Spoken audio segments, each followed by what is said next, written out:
la liberté de la presse, je pense que c'est ce qui doit nous rester.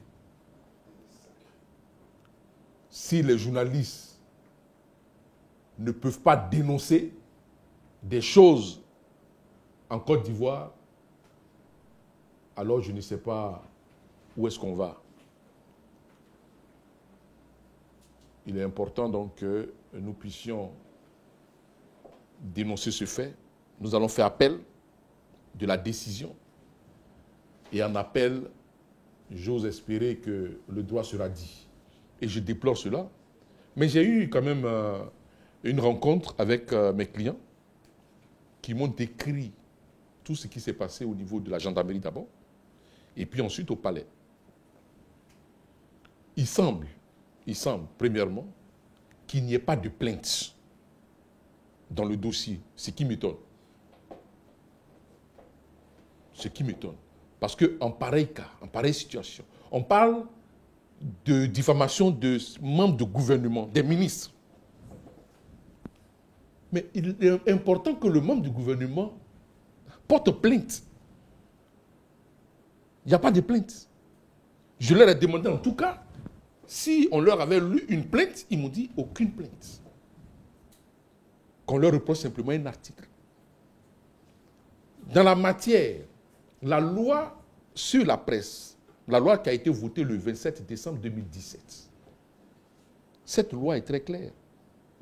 C'est seulement lorsqu'il s'agit d'offense au chef de l'État que le procureur de la République peut s'auto-saisir.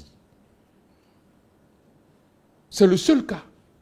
Mais sinon, une personne qui, sans qu'elle ait été diffamée, c'est cette personne qui intente l'action. Il n'y a aucune plainte dans le dossier. C'est quand même assez difficile à comprendre ça. Qu'on soit dans un pays, on se dote de lois qu'on méprise tous les jours. Tout ça, c'est la précipitation, je suppose. Briser les droits de la défense sont des actes d'injustice.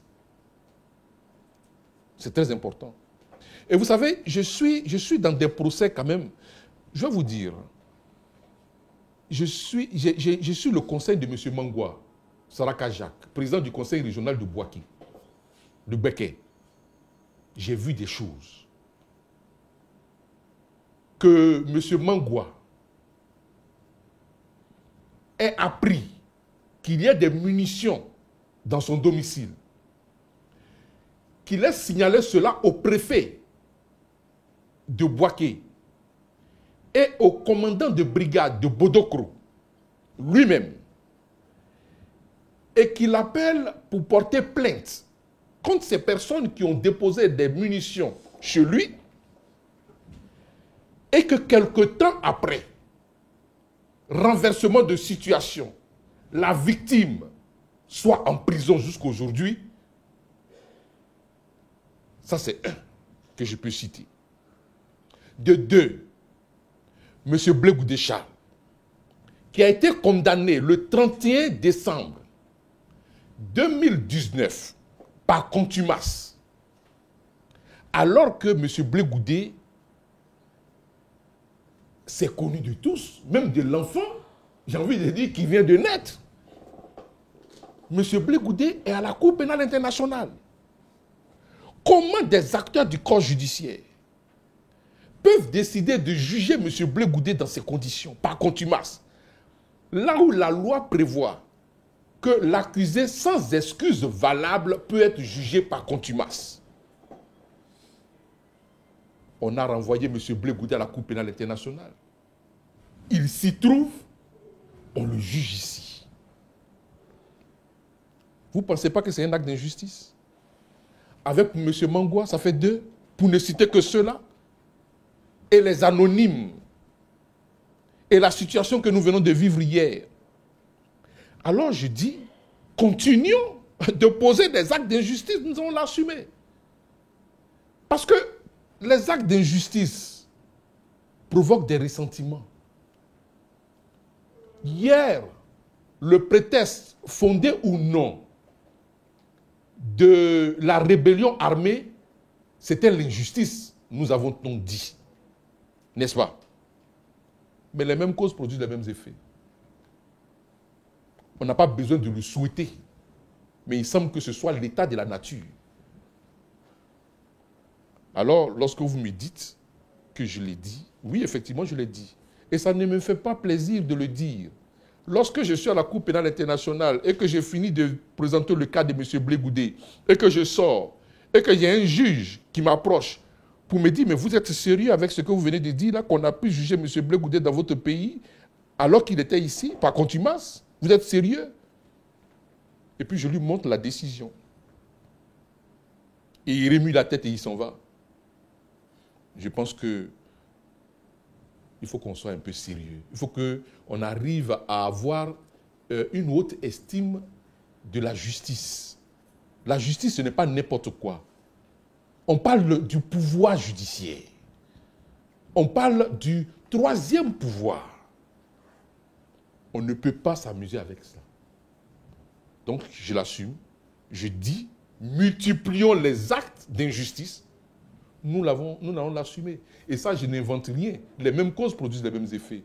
Même si vous ne le souhaitez pas. Il est souhaitable d'interpeller les acteurs, interpeller tout un chacun, pour que nous puissions poser des actes de justice pour consolider la paix sociale.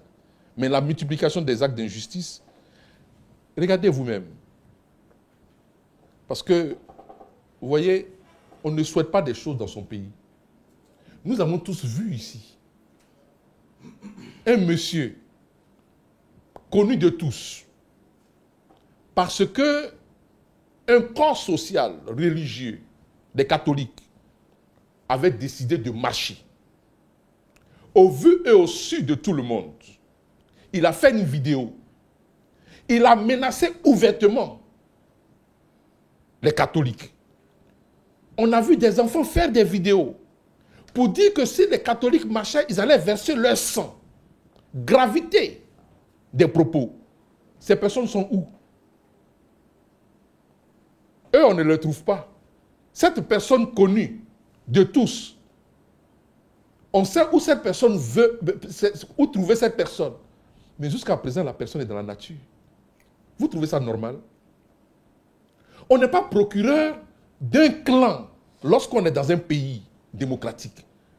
On n'est pas procureur pour alerter ces agents de police seulement pour la poursuite d'un camp. Ce qu'on reproche à mes clients, mais j'ai lu des journaux dans ces temps. Si on veut être impartial, on veut être vraiment procureur pour tout le monde. Et non seulement pour un clan. Vous pensez que c'est le journal seulement Le Temps qui pouvait être poursuivi? Moi, je vous pose la question. Ces affaires, ces allégations de 18 milliards qui ont été enchaînées avec d'autres faits sur les cadres nationaux d'identité, des propos. J'ai vu des journaux, j'ai vu des propos plus durs. Le procureur le sait, puisqu'il a des journaux tous les jours. Les organes ont l'obligation de lui envoyer les journaux tous les jours. Il les a. Pourquoi est-ce qu'on s'acharne seulement sur un camp? Moi, je déplore ça. Et lorsque je rentre dans une salle d'audience et que j'ai cette conviction, je ne peux pas m'associer à cette théâtralité judiciaire. Cette forme de retrait d'un dossier est une expression d'un avocat qui ne veut pas se conformer à ce que j'ai dit tout à l'heure, à la théâtralité judiciaire. Je suis un avocat, je suis un acteur de la justice, je ne suis pas un comédien de la justice. Je ne veux pas transformer l'audience en une scène de théâtre. Je veux que ce soit compris comme tel. L'abandon de mes clients, je vais vous dire, si je dois être présent et que cela ne doit rien changer à une décision déjà arrêtée, je préfère sortir pour que celui qui a prémédité sa décision puisse l'assumer seul. Mais je ne l'accompagnerai pas. Tout le monde a vu ici dans l'affaire, une affaire qui a soulevé la Côte d'Ivoire, qui a ému même l'Afrique par rapport à ses commentaires. Une dame députée de la nation qui a tenu des propos injurieux hein, sur la femme. Mais mieux encore, elle a cité le nom précis d'une personne qui est du PDCI, une dame. Une plainte a été posée. Mais où est-ce que ce dossier se trouve? Où est ce dossier? Il semble, par rapport à mes confrères, qu'arrivé à la brigade, ce soit leur cliente victime de ces injures qui ait fait l'objet d'une poursuite. Vous pensez que on peut être, ça peut continuer comme ça dans un pays? On peut parler de paix dans un pays du bout des lèvres sans poser des actes accompagnant ces slogans de paix, vivre ensemble, la réconciliation nationale? Vous pensez ça? Vous pensez qu'on peut demeurer dans un pays comme ça, de cette façon? C'est-à-dire un clan de citoyens s'estiment être des intouchables. Ils posent des actes. Et puis les autres doivent payer. Vous pensez que ça peut continuer? On va verser le sang des catholiques. Et puis les personnes courent dans la nature. Vous voyez? Ouais, on va verser le sang des catholiques comme leur Jésus là. Hein? Et puis les personnes sont dans la nature. Il y a eu la profanation de la tombe d'Arafat.